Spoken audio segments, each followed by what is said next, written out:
যে আমি আজকে রান্না করতেছি শালগম, আলু, টমেটো আর সয়াবিন তরকারি রান্না করতেছি আমি। আর এই যে সকালবেলা আলু ভাজা করছিলাম, আলু ভাজা অল্প আছে। আর এদিকে কাটা হইতেছে, আমার ফ্রেশ বিন আলু ভাজি করুন, ব্যাস এতটুকুই আজকে আমার রান্না।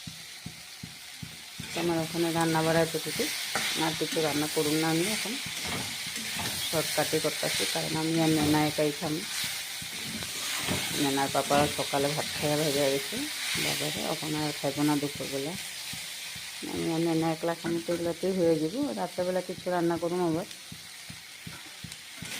সেটাই আর কি। বেশি কিছু রান্নাও লাভ নেই, কারণ আমার নেনা অত কিছু খায়ও না, তরকারি ভালো পায় না সবজি খেতে। আমার একলা লেগে আর অত দরকারও নেই।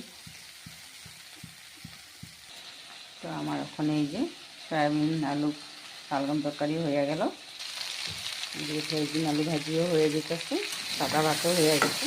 আমার রান্না এতটুকু আজকে, আর কিছু রান্না নেই। তো তোমরাও সবে রান্না বাড়া করে খাওয়া দাওয়া করো। Bye bye.